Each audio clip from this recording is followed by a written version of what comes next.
todas y a todos. Es un gusto. Ahora sí, bienvenidas, buenas tardes a todas y todos. Es un gusto recibirles nuevamente en este espacio nuestro del Seminario de Investigación, Acción en Derecho a la Ciudad. Hoy tenemos la grata presencia de una, ya podemos decir amiga, porque venimos trabajando hace tiempo, como es la doctora Ana María Isaac Santos Gómez. Ana María, doctora en Derecho Público por la Pontificia Universidad Católica de Minas Gerais. Es máster en Geografía Urbana por la Universidad de Brasilia, licenciada en Derecho y Letras por la UNIBE, es abogada del Distrito Federal en las áreas de Derecho Urbanístico Ambiental, Inmobiliario y Patrimonio desde 1999, es investigadora del Centro de Derecho Urbano y Estudios Regionales en la Universidad de Brasilia del 2010 al 2021 y del Centro de Investigación en Derecho, Economía y Filosofía desde el 2021. Ana María es asociada a la Fundación Brasileña de Derecho Económico y al Instituto Brasileño de Derecho Urbanístico, el IDUB, con el que nosotros tenemos firmado un convenio de cooperación y venimos trabajando hace ya 2 años. Es miembro fundadora del IDUB y sus principales áreas de estudio son, entre otras, tiene muchas: derecho constitucional, derecho urbanístico, económico, derecho ambiental y derecho inmobiliario. Así que ahora la voy a dejar a Ana María, que nos va a hablar de urbanización y recuperación de la valorización del suelo urbano. María. Gracias, Pablo. Buenas tardes. Yo voy a intentar hablar castellano, entonces pido que me disculpen los errores, pues todavía estoy aprendiendo a hablar su idioma. Ante todo, quisiera agradecer al profesor Pablo y a la profesora Juliana por la invitación a participar en el seminario permanente. Es un gusto estar con ustedes esta tarde. Mi presentación tiene como tema urbanización y recuperación de la valorización del suelo urbano.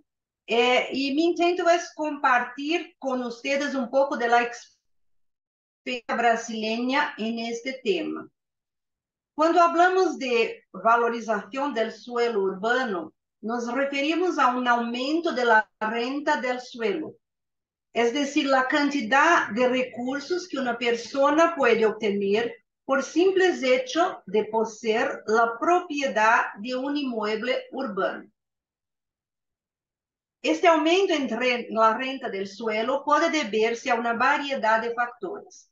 El propietario puede realizar mejoras en su bien inmueble, reformas que lo pongan más en valor. También puede haber un aumento de valor debido a los recursos urbanos y equipos instalados en las cercanías. Por ejemplo, la implantación de un centro comercial, un colegio, una estación de metro valoran el uso del inmueble. Y también puede haber un aumento en la renta del suelo debido a las expectativas de uso futuro de la propiedad urbana. Por ejemplo, cuando una determinada zona que tiene función rural pasa a tener función urbana. Lo que nos interesa desde el punto de vista del planeamiento urbanístico es la valorización de la propiedad urbana por factores ajenos a acción del propietario. Bajo el criterio de justicia que guía la ley urbanística, parece injusto que el valor agregado a la renta del suelo obtenida por un propietario se incremente sin que él haga nada para que suceda. Para equilibrar esta situación, existen instrumentos jurídico-urbanísticos que permiten al Estado recuperar parte de la valorización que resulta tanto de la acción de agentes externos como de la alteración de la legislación urbanística. Estos instrumentos tienen una doble función. Además de recuperar para toda la comunidad parte de la valorización del inmueble, también sirven para inhibir la especulación inmobiliaria. Esto se debe a que, como sabemos, muchos propietarios mantienen sus solares ociosos a la espera de una valorización, y hacia una valorización provocada por nuevas leyes que modifiquen el uso y la capacidad constructiva del solar, o una valorización en base a información privilegiada sobre inversiones a realizar por parte del Estado y de agentes económicos. Así pues, me referiré brevemente a estos instrumentos jurídico-urbanísticos. Dividiré la presentación en tres temas. En primer, presentaré el concepto de plusvalía del suelo, que es la base de la idea de recuperación del valor del suelo. Luego mostraré los principios y fundamentos jurídicos que facultan al Estado a recuperar esta valorización, recordando que nos encontramos en un sistema capitalista, donde la propiedad privada está expresamente protegida por la Constitución. Y finalmente trataré los instrumentos legales y urbanísticos que tiene el Estado brasileño para recuperar este valor con el fin de promover el desarrollo urbano. Sabemos que Marx trata de las distintas formas de renta del suelo en tomo 3, tercero, de su obra El Capital. Marx desarrolla su teoría en diferentes y sucesivos niveles de abstracción. En el primer nivel, tratado en el tomo 1, él analiza el movimiento del capital en el piso de la fábrica, es decir, cómo el capital variable, la fuerza de trabajo a partir del consumo de capital constante, maquinaria y recursos naturales, produce plusvalía. Este movimiento aparentemente guarda poca relación con el valor que el propietario obtiene por la posesión de una parte del suelo terrestre. La pregunta obvia es, ¿cómo un terrateniente urbano que no produce bienes se apropia de la plusvalía? ¿En qué consiste la plusvalía del suelo? Pero Marx afirma en el tomo 3 del Capital, toda la renta del suelo es plusvalía, producto del trabajo. Para entender, tenemos que ir al segundo nivel de abstracción, en el que Marx analiza el movimiento que hace el capital a través de los circuitos de producción, circulación y reproducción. En ese nivel de abstracción, son diferentes formas de circular. Estas formas para Marx son básicamente tres. Ganancia, que viene de la actividad productiva, interés del préstamo de dinero o viene de la tierra. La renta del suelo constituye una parte del excedente social, de la plusvalía extraída por los capitalistas, que en lugar de transformarse en ganancia o interés, es absorbida por los propietarios. Y aquí Marx llega a una cuestión fundamental. ¿Qué obliga al capitalista a transferir parte de su ganancia al terrateniente? Esto sucede porque el ordenamiento jurídico otorga a determinadas personas la posibilidad de apropiarse de partes del planeta a través del Instituto de la Propiedad Privada. Por lo tanto, estas personas pueden cobrar a otras como condición para el acceso al suelo una determinada renta, que constituye la plusvalía del suelo. La renta del suelo es así la forma económica que toma el capital debido a la propiedad del suelo. Pero esta forma tiene una particularidad. Como no es producto del trabajo, es decir, existe en natura, su precio no puede ser determinado por el valor que tiene en sí mismo. Recordando que para Marx, valor es una cantidad que refleja el tiempo de trabajo destinado a la producción de un bien o servicio. En el caso de la propiedad urbana, el propietario obtiene la renta independientemente del esfuerzo que él o otro trabajador subordinado a él haya realizado. Y esto nos lleva a un segundo tema importante que nos permite entender la plusvalía del solo. Según Marx, En el caso de la valorización económica de la propiedad de la tierra, en el desarrollo de la renta del suelo, su monto no está determinado en absoluto por la intervención del propietario, sino por el desarrollo del trabajo social, es decir, por el resultado del trabajo social total. De ello se sigue que toda la valorización del suelo, ya sea derivada del propio esfuerzo del propietario, ya sea la derivada del trabajo social total, está incluída en el concepto de plusvalía. Así, el propietario, incluso si permanece absolutamente inerte, se apropria de su parte de la plusvalía, que es transferida por el capitalista como retorno por el uso de su propiedad. Desde un punto de vista económico, esta noción de plusvalía del suelo cobra relevancia desde el momento en que el Estado necesita obtener fuentes de ingresos para las inversiones necesarias en política urbana. Es decir, el Estado necesita satisfacer las necesidades de consumo colectivo, lo que llamamos provisión de servicios públicos.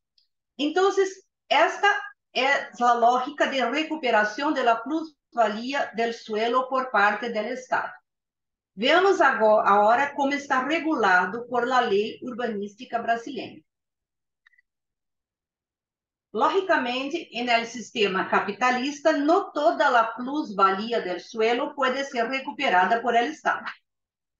Esto parece evidente. Como toda la renta del suelo proviene de la plusvalía, si lleváramos a la última consecuencia la idea de que la renta del suelo tendría que ser recuperada por el Estado, lo que equivaldría a hacer tierras comunitarias, vaciándose así del derecho de propiedad. Pero eso no es posible, pues el derecho de propiedad está garantizado por nuestra Constitución. Por ello, la recuperación de la plusvalía del suelo por parte del Estado se produce en cierta medida y bajo determinadas condiciones. ¿Cuáles son esas condiciones? Ante todo, es importante decir que la Constitución brasileña impone al Estado el deber de promocionar el desarrollo urbano, entendido como una mejora en la calidad de vida de los habitantes de la ciudad. Esse dever se expressa no artículo 182, que diz assim: a política de desenvolvimento urbano executada por el gobierno municipal, de acordo com os lineamientos generales establecidos por la ley, tiene por objeto ordenar el pleno desarrollo de las funciones sociales de la ciudad y garantizar el bienestar de sus habitantes. También tenemos una ley general que regula la política urbana nacional, que es el Estatuto de la Ciudad. Esta ley establece lo que se entiende por pleno desarrollo de las funciones sociales de la ciudad. En su artículo segundo, ella dice: la política urbanística tiene por objeto ordenar el pleno desarrollo de las funciones sociales de la ciudad y de la propiedad urbana a través de las siguientes directrices generales: garantía del derecho a la ciudad sustentable, entendido como el derecho al suelo urbano, vivienda, saneamiento ambiental, infraestructura urbana, transporte y servicios públicos, trabajo y esparcimiento para las generaciones presentes y futuras. El Estatuto de la Ciudad también trae en su artículo 2 una serie de lineamientos de política urbana. Ahora nos interesan los ítems 9, 10 y 11, que traen las siguientes orientaciones: justa distribución de los beneficios y cargas resultantes del proceso de urbanización, adecuación de los instrumentos de política económica, tributaria, financiera y del gasto público a los objetivos del desarrollo urbano, con el fin de priorizar inversiones que generen bienestar general y disfrute de bienes por los diferentes segmentos sociales. Recuperación de inversiones públicas que resultaron en valorización de inmuebles urbanos. Este es entonces el marco legal que sostiene la recuperación de las plusvalías por parte del Estado brasileño. En nuestro ordenamiento jurídico, la recuperación de la plusvalía del suelo se basa en el principio de distribución equitativa de los beneficios y cargas derivados de la acción urbanística. El papel del Estado en la política urbana no es solo normativo, sino esencialmente distributivo. Veamos ahora cuáles son las situaciones prácticas en las que es posible recuperar la plusvalía del suelo. El aumento de la renta del suelo puede deberse a dos causas. La acción de los agentes económicos, incluyendo el propio Estado, cuando actúa en esa condición. Y la acción normativa del Estado, es decir, los cambios en la legislación urbanística que modifican el uso del suelo, ya sea porque pasan a permitir usos antes prohibidos ou porque aumentam o potencial construtivo de um determinado solar. No primeiro caso, existem dois instrumentos tributários que permitem recuperar esse tipo de plusvalias. O Imposto Predial Territorial Urbano, IPTU, com taxas progressivas, que é o imposto que um proprietário paga por ter una propiedad, y la contribución de mejoramiento, utilizada únicamente para recuperar inversiones públicas. En el caso del impuesto, la Constitución permite que el municipio aumente progresivamente la tasa para cálculo del valor a pagar a medida que aumenta el valor de la propiedad.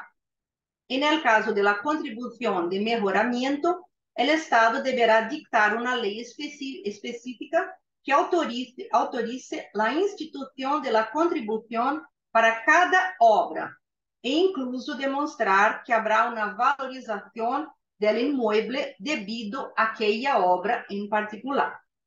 Aunque sean previstos en la ley urbanística, esos dos instrumentos no son usados a contento por los municipios, porque contrariam os interesses dos proprietários. Veamos agora a valorização devido à ação reguladora do Estado. Cada município brasileiro planifica o uso de seu território através de um plano de ordenação de suelo, que nós chamamos plano director e vocês chamam plano maestro, e de leis de uso e ocupação do suelo. Essa legislação determina quais são os usos permitidos para o território, através de sua zonificação urbana. Também define os parâmetros de construção em cada uma das zonas da cidade. E no caso de alterações da legislação urbanística que modifiquem o uso do suelo, existem dois instrumentos utilizados para recuperar a valorização. La ODIR, que é o otorgamento oneroso do direito de edificar, e la ONALT, que é otorgamento oneroso do direito de câmbio de uso do suelo. Funcionam da seguinte maneira. O Estado estabelece em suas leis de uso e ocupação de suelo diferentes parâmetros de uso e de edificação, é decir, quais usos podem ser dados a el inmueble e qual é o coeficiente de construção, a proporção del solar que pode ser edificada. Resulta que, em alguns casos, estabelece, además de los usos e coeficientes básicos, outros usos e coeficientes mais ventajosos, obedecendo, logicamente, a la capacidade de densidade de cada zona e os níveis de inconvenientes permitidos. Estes usos e coeficientes alternativos podem ser utilizados. É uma opção, desde que os proprietários paguem um preço público, que é justamente o otorgamento. Nós contamos também com um instrumento que se denomina cessão do direito de construir. Ele é usado no caso de aumento de potencial construtivo. Como funciona? El propietario, en lugar de utilizar el derecho de edificar por encima del coeficiente básico en su propiedad, puede transferir ese derecho a otro propietario para edificar en su inmueble en la misma zona. El propósito es flexibilizar los parámetros de construcción sin causar mayor densidad en una área, recordando que maior densidade significa maior demanda de infraestrutura. Os recursos obtenidos das concessões onerosas devem revertir em obras que tenham destino coletivo.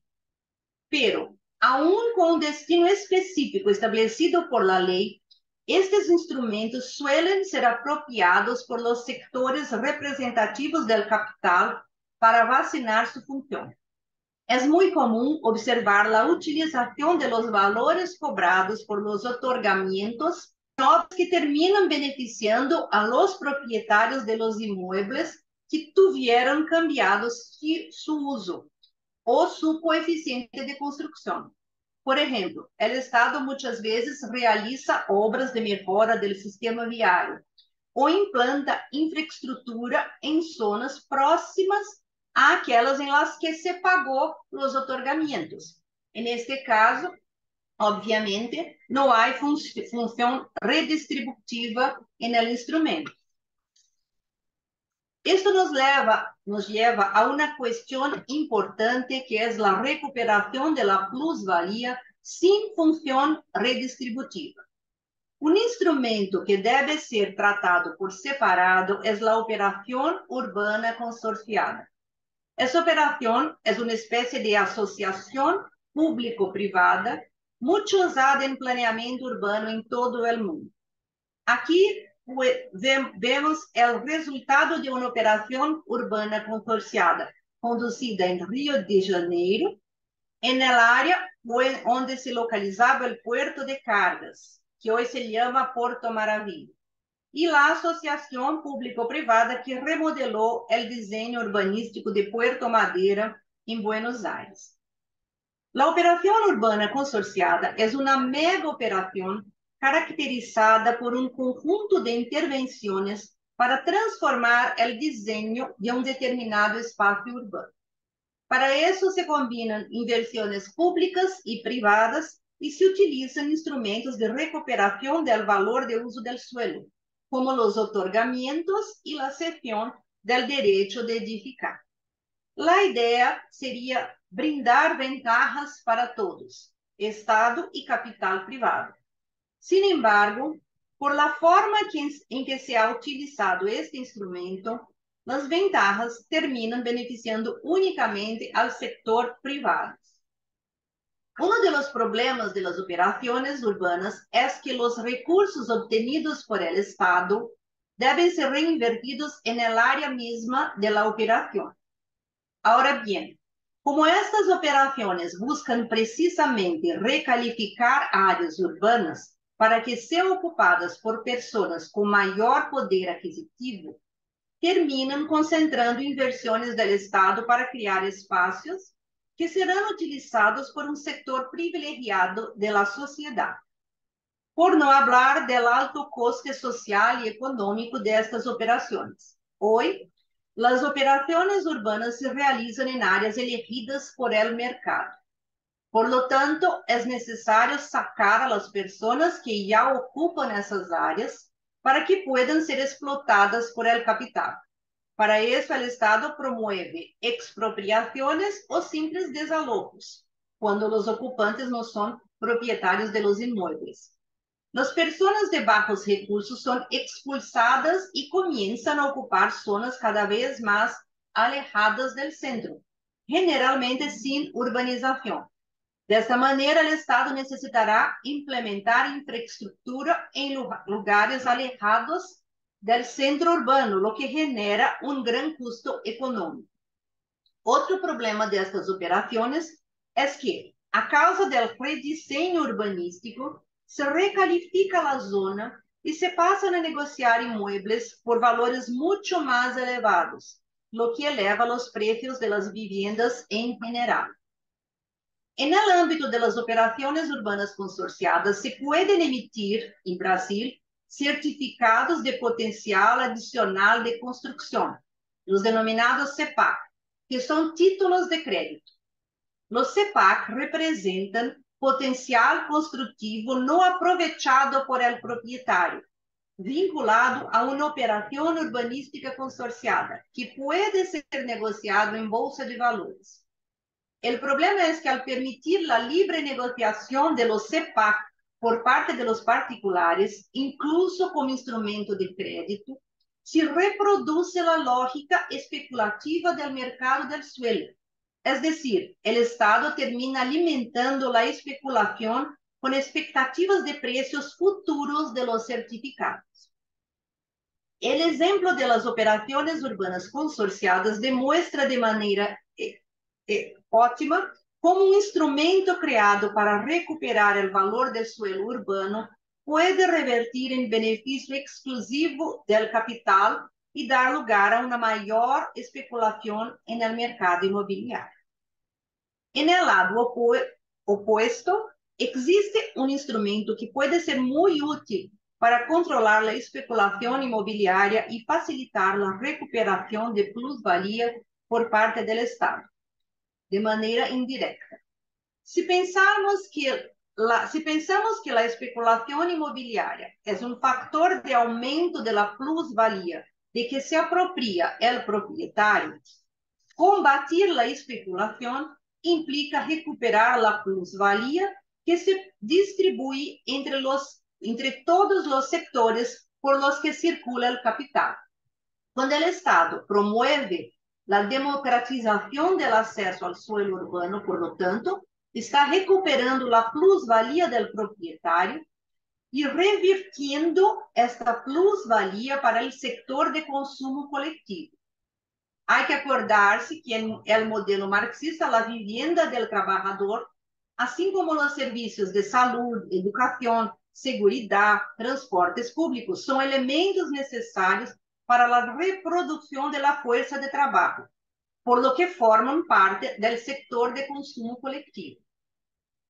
Para facilitar esta democratización del acceso a la tierra, la legislación brasileña incluye zonas de especial interés social e instrumentos para el uso adecuado de las propiedades, que son parcelación o edificación obligatoria, impuesto predial y territorial progresivo en el tiempo, diferente al impuesto progresivo en relación con el valor de la propiedad, que yo mencioné anteriormente, y la expropiación. Las zonas de especial interés social son áreas delimitadas en el Plan Maestro como áreas destinadas a viviendas sociales. Estas áreas pueden estar ya ocupadas por asentamientos precários, lo que ustedes llaman barrio barro o Vila Miséria, o se pueden demarcar sobre grandes áreas vacías. El objetivo es aumentar la oferta de inmuebles para la producción de viviendas de interés social y reducir su costo.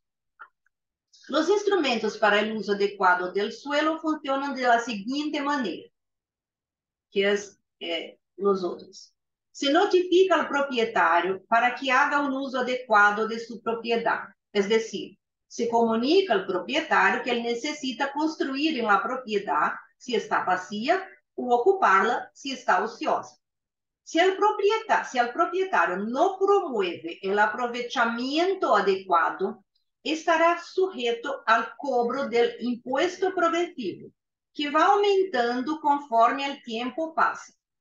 Transcurrido 5 años, el Estado promueve la expropiación mediante indemnización.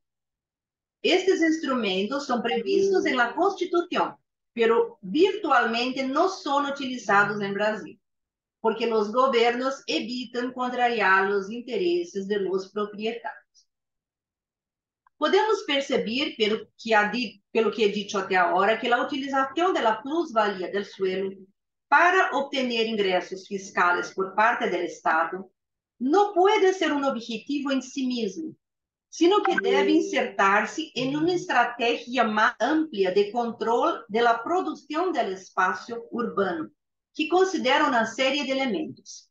Esto es importante porque lo que estamos observando es que en lugar de priorizar los instrumentos creados para democratizar el acceso al suelo urbano, como los que frenan el uso especulativo de los bienes inmuebles, los gobiernos municipales y también los estudiosos de derecho urbanístico se han concentrado en los instrumentos jurídico-urbanísticos que buscan articular el Estado y sectores de capital privado, como las operaciones urbanas consorciadas o incluso aquellos instrumentos que se utilizan en procesos de recalificación urbana, como los otorgamientos. Estos instrumentos son de interés para el capital porque permiten su reproducción acelerada. Pero al dejar en manos del capital la decisión de qué instrumento usar, estamos cambiando rápidamente la forma de las ciudades, creando barrios enteros, recalificando grandes áreas urbanas.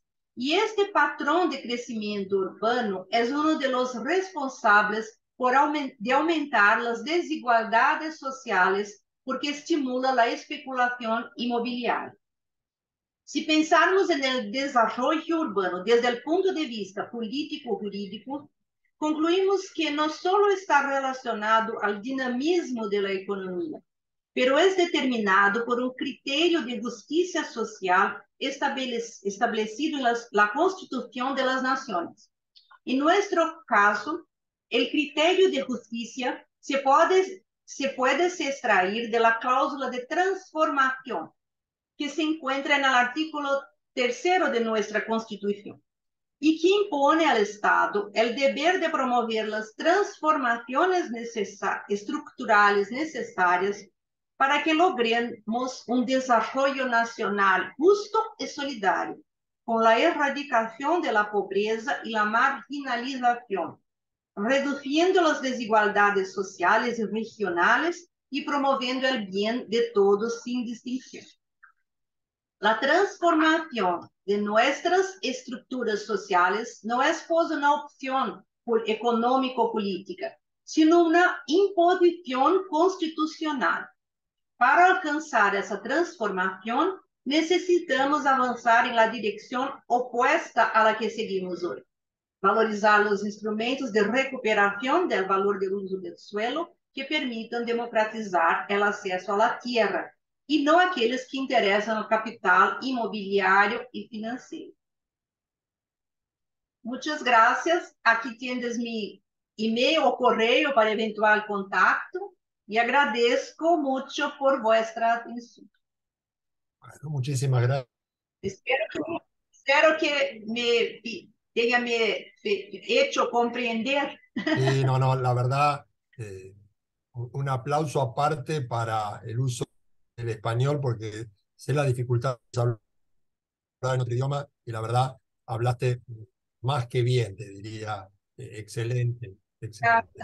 Después, Eu estou mejorando a cada sí, dia. no, pero se nota. Ya el año pasado habías hablado muy bien en castellano, pero ahora la verdad es excelente. Así que vamos a recomendar a tu profesora de idioma. Tenho muito a aprender todavia. Muchísimas gracias. Y excelente la forma y excelente el contenido. La verdad, la presentación es muy, muy buena. Si querés sacar la presentación, ya nos vemos todos.